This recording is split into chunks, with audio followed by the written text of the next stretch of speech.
c'est Anne-Marie, j'espère que vous allez bien. Cette vidéo pour vous parler de la formation en ligne spécialement pour les parents, pour apprendre à communiquer, à reconnecter avec leur adolescent. J'étais cette fin de semaine, la semaine dernière même, à l'île de Porquerolles.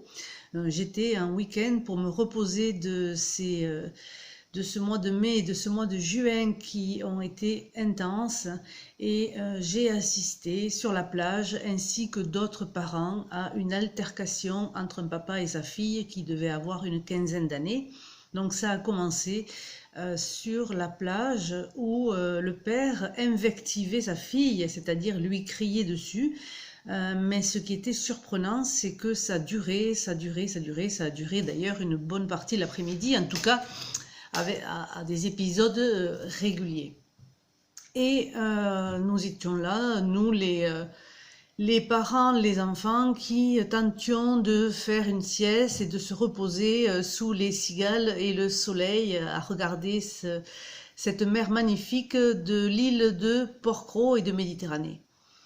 Et à un moment donné, la jeune fille en a eu assez de se faire crier dessus, et donc elle a commencé à courir pour rentrer dans le maquis, hein, c'est-à-dire dans la montagne, et son père l'a poursuivie et a commencé à lui tirer les cheveux. Et ce qui nous a alertés, c'est que les cris de la jeune fille montaient crescendo. Et nous nous sommes tous levés spontanément. Et la beauté de la chose, si j'ose dire, c'est que nous étions peut-être une vingtaine de personnes sur cette plage, et tous les parents, les hommes en premier, se sont levés pour aller intervenir et pour stopper ce père qui était en train de frapper sa fille. Alors, effectivement, ça s'est pas très bien terminé, parce qu'il y a eu, comment dirais-je, il y a eu une altercation assez forte pour maîtriser cet homme. Donc il a fallu 3 hommes pour en maîtriser un seul. Et la jeune fille qui pleurait, les autres enfants qui étaient là à regarder, qui étaient assez traumatisés. Alors j'ai tenté d'intervenir, mais il se trouve que la personne en question, cette famille en tout cas en question, parlait allemand, et je ne connais pas un seul mot d'allemand. J'ai tenté l'anglais, mais l'anglais n'était pas perçu non plus, d'autant plus que le papa, très énervé, était, comment dirais-je, tellement pris par ses émotions, tellement pris par ce qui se passait, qu'il n'était absolument pas à l'écoute. Donc ça ne servait à rien de le raisonner, calmez-vous, etc. Ça ne servait à rien, puisqu'il n'entendait pas. Hein. Quand on est aux prises avec ses émotions, quand on est énervé, qu'on est sorti de ses gonds, on peut nous dire n'importe quoi, on ne l'entend pas, on est juste brassé par toutes ces émotions qui arrivent. Évidemment que ce genre de situation me touche particulièrement, moi qui accompagne beaucoup de personnes à mieux communiquer, mieux savoir créer une relation, mieux être dans le dialogue avec l'autre. Donc ça, c'est tout mon travail, ma passion et ma mission aussi, hein, c'est de transmettre tout ce que je sais pour apporter de la clarté et apporter de la compréhension.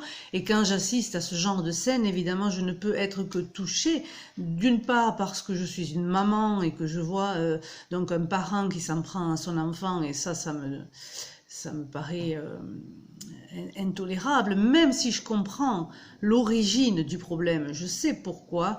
La plupart du temps, bien sûr, ce genre de situation arrive quand on sort de ses gonds et quand on dépasse les limites. Je sais ce qui se passe chez l'être humain.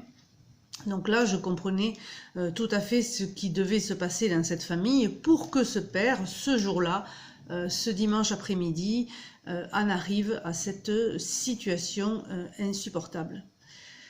Par ailleurs, j'ai remarqué aussi souvent que beaucoup de parents, dans le dialogue avec leurs enfants, ont souvent des attitudes d'autorité.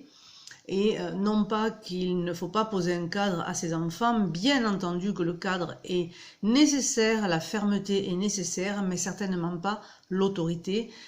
L'autorité, c'est encore autre chose. L'autorité, c'est imposer une loi. Et quand on a affaire à des adolescents, et ça ne fonctionne pas, ou en tout cas, ça fonctionne de moins en moins. Et c'est vrai qu'autour de moi, ou dans la rue, ou au restaurant, ou dans les magasins, quand je vois ça, ça me touche et je me dis qu'il y a vraiment du besoin d'accompagner les parents à mieux comprendre ce qui se passe dans la communication avec leurs adolescents pour justement leur permettre de créer une situation beaucoup plus agréable et beaucoup plus paisible. Donc c'est pour ça que j'ai créé cette formation parents-ados comme chien et chat, qui est une formation à l'issue du livre qui est sorti en 2018 du même nom, parents-ados comme chien et chat, et c'est une formation qui est vraiment faite pour aider les parents, pour aider les adultes à mieux communiquer avec leurs enfants et à aider leurs enfants à s'épanouir et à s'épanouir avec eux. Vous l'avez remarqué que nos façons de communiquer aujourd'hui ne fonctionnent plus. Donc on se sert des manières de communiquer d'avant, de nos attitudes d'avant, mais ça ne fonctionne plus. On utilise ces habitudes sans vraiment les avoir examinées. Et pourtant, vous comme moi, nous les parents, nous avons envie de dormir le soir tranquille. Nous avons envie d'avoir la paix à la maison. Nous avons envie que notre adolescent nous écoute. Nous avons envie qu'il y ait une coopération entre nous et l'adolescent ou les adolescents. Nous avons envie qu'il y ait de la confiance dans cette relation, d'avoir la paix de l'esprit, de pouvoir laisser les clés de la voiture à son jeune s'il se met à conduire et donc d'être à l'aise avec ça. Nous avons envie de pouvoir faire confiance à notre enfant quand il nous dit qu'il va sortir, quand il nous dit qu'il va travailler, quand il nous dit qu'il fait telle chose. Nous avons envie de lui faire confiance justement parce que nous avons besoin de tranquillité, nous avons besoin de lien avec notre enfant, nous avons besoin de connexion avec notre enfant. Mais malheureusement, ça ne se passe pas toujours ainsi. Je vois plutôt des parents qui me disent ne plus avoir de contact avec leurs enfants et c'est complètement dramatique et souffrant aussi. Certains parents ne peuvent plus voir leurs enfants ou les enfants ne veulent plus voir leurs parents quand ils ont quitté la maison ou quand ils sont dans une autre famille. Souvent dans les familles recomposées, c'est ce que l'on voit. Et nous avons vraiment envie de recréer du lien avec nos enfants. Alors, je regarde sur mon écran ce que je vais vous dire pour être sûr de ne rien oublier. Oui. Donc, les enfants ont des révoltes, ont des rébellions qui nous laissent démunis. On ne sait pas quoi faire, on ne sait pas comment réagir, on ne sait pas quelle est l'étape à faire. On est démunis face à ces provocations. Parfois, il peut y avoir de la grossièreté, parfois, il peut y avoir de la violence. Donc, des adolescents qui peuvent avoir des comportements violents, non pas qu'ils le soient, mais par leur comportement, il peut y avoir des mots qui dépassent leurs pensées, des grossièretés. Et vous pouvez hausser le ton, vous mettre à crier, même si vous ne voulez pas vous mettre à crier. Parce que, comme je le disais tout à l'heure, on sort souvent de ses gonds parce qu'on est aux prises avec ses émotions, donc on est comme agi. Donc on ne décide pas d'agir, on est agi par quelque chose qui est plus fort que soi. Et ce qui est plus fort que soi, ce sont ses émotions. On est bloqué, on est déconcerté, voire impuissant. Et le problème, c'est que plus on agit dans ce sens-là, et plus l'adolescent va se braquer, plus l'adolescent va se fermer, et là, la connexion va être rompue. Pour comprendre, il faut apprendre à décoder les comportements pour pouvoir ajuster, pour pouvoir adopter son attitude de parent. Et cesser de se dire, par exemple, mais comment on a pu en arriver là? Comment j'ai pu être pour en arriver là? Comment ce petit garçon ou cette petite fille adorable a-t-il pu devenir un jeune ado ou un jeune homme, un jeune adulte aussi exécrable, aussi désagréable? Alors, Pour redresser la barre, pour en sortir, il y a bien évidemment une solution. Pour ceux et celles qui me connaissent, vous savez que je travaille depuis plus de 25 ans dans le secteur de la communication interpersonnelle, c'est-à-dire tout l'aspect de la communication qui vient des sciences sociales, des sciences humaines, de la psychologie. Et quand je travaille avec les personnes sur leur posture, sur leurs attitudes, hein, c'est pas seulement des mots, c'est aussi une façon d'être, une façon de dire, une façon de comprendre, eh bien, ils commencent à saisir l'enjeu, l'importance d'avoir une autre attitude face à des comportements qui les dépassent et qui les met dans un état de désarroi. Alors, au fond de vous, vous le savez, vous devez redresser la barre. Certains parents me disent, non, c'est trop tard. Moi, je pense qu'il n'est jamais trop tard pour reconnecter avec son adolescent. Mais certains parents veulent aussi apprendre à changer leur attitude, à redresser la barre et à cesser d'être comme des étrangers l'un envers l'autre. Alors, je suis psychosociologue, je suis coach en communication et je suis aussi chargée de cours dans ce domaine dans les grandes écoles. Et j'ai à cœur de transmettre tout ce que je sais aux parents qui sont en demande, aux parents qui sont entreprenants, qui ont envie vraiment d'apprendre à mieux communiquer pour accompagner leurs enfants. J'ai développé des clés depuis plusieurs années ainsi que des méthodes et cette méthode, spécialement pour la relation parent-ado, je vais vous la présenter maintenant. Donc, c'est une nouvelle méthodologie qui repose sur une science qui est la science de la systémique, la science de la sociologie, et qui a un impact important, considérable même, sur la compréhension de ce qui se passe. Parce que souvent, j'ai des parents qui me disent « je ne comprends pas où il est ». Je ne comprends pas où mon adolescent est rendu, qu'est-ce qu'il y a dans sa tête, je ne comprends pas son comportement et je ne sais pas ce qui s'est passé et à quel moment ça s'est passé. Alors cette formation que j'ai vraiment fait pour les parents, elle est en 6 étapes, donc en 6 vidéos que vous trouverez sur la boutique. Si vous voulez aller plus loin, je vous donnerai le lien juste après. Donc l'étape 1, c'est dédramatiser face aux situations de rébellion.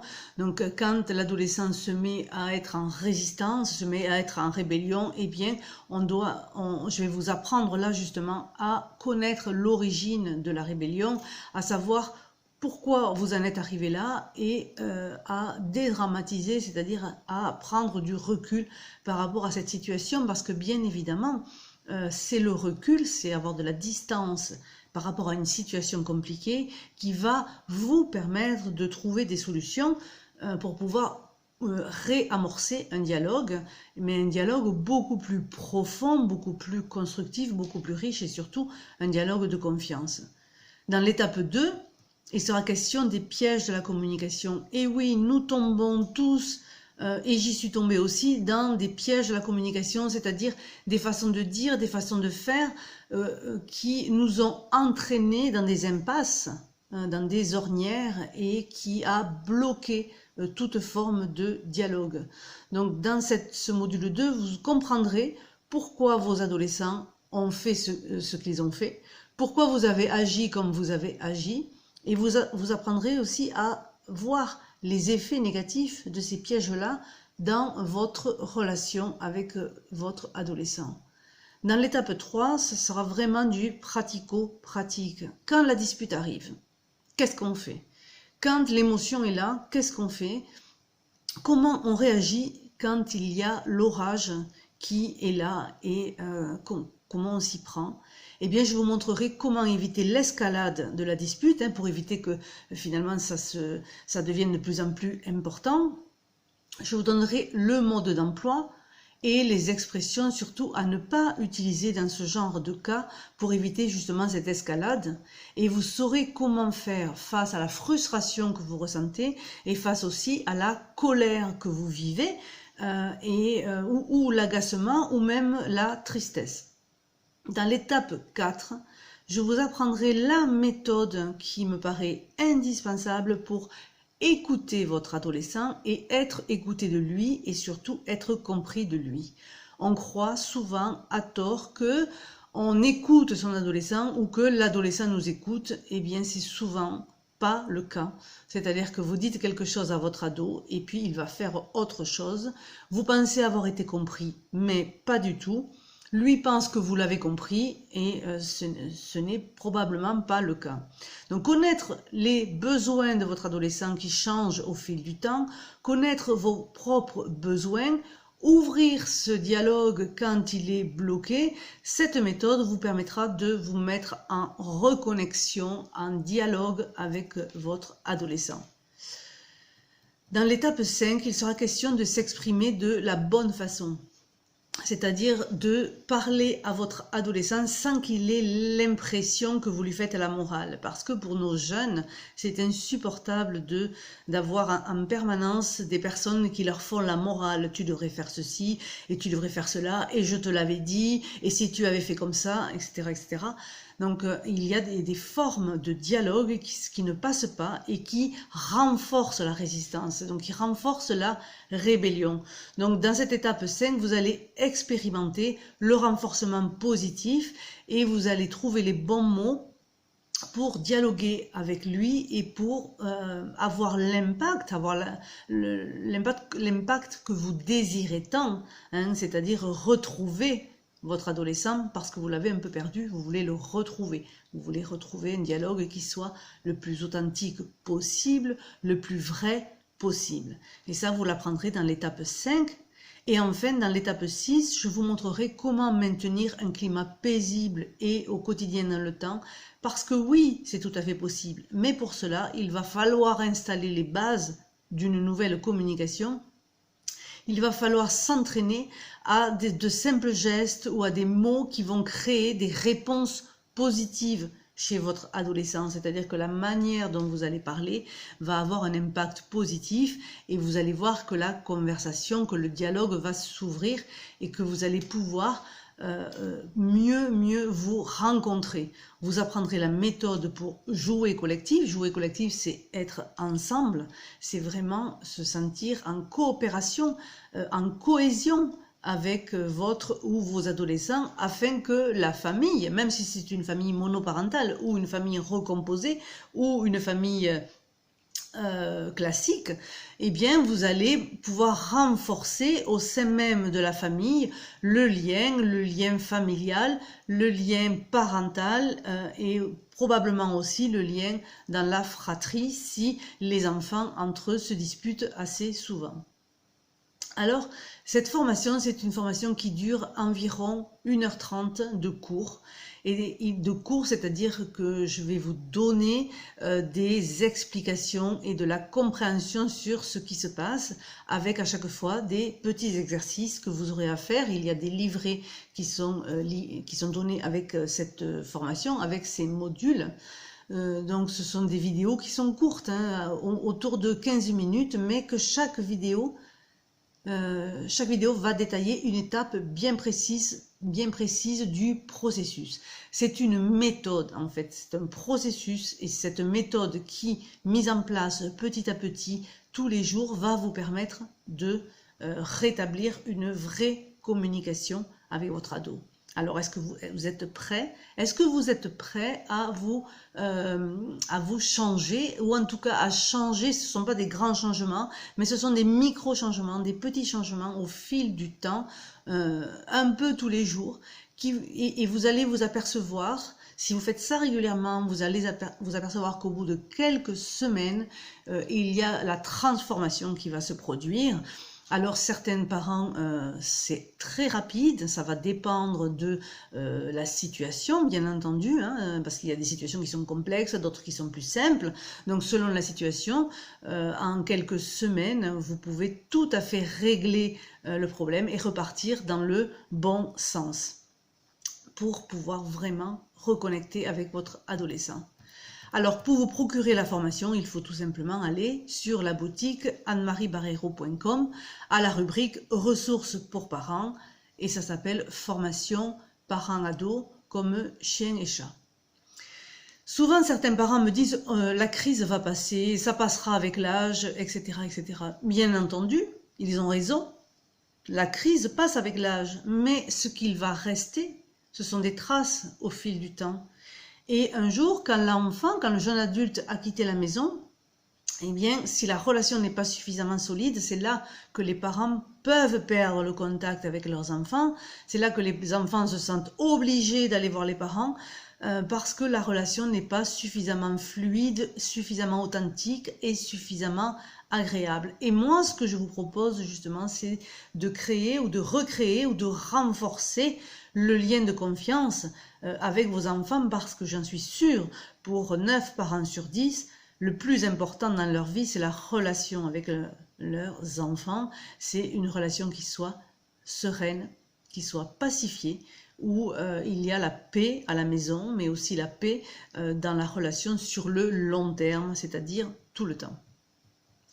Alors, les pratiques parentales, c'est un processus continu d'apprentissage. C'est-à-dire que vous allez commencer à changer quelque chose, puis vous allez continuer à changer autre chose, vous allez agir sur vous allez agir sur la relation, et c'est petit à petit que ça va s'ouvrir. C'est ça le processus continu d'apprentissage. C'est-à-dire que vous aurez besoin d'y retourner plusieurs fois. C'est pour cela que cette formation est intéressante, parce que vous pouvez l'écouter, la réécouter, la réécouter, pour justement vous en imprégner et commencer à vous changer. C'est une formation qui est intensive, certes, parce que là j'y ai mis, outre tout mon cœur et ma passion de la communication, mais j'y ai mis aussi une synthèse des savoirs et des enseignements qui me paraissent nécessaires pour ce genre de situation. C'est une méthode pas à pas qui va vous permettre de vous transformer et d'améliorer le climat familial de manière durable. Je reviens vers vous très bientôt et je vous dis à bientôt, bien sûr.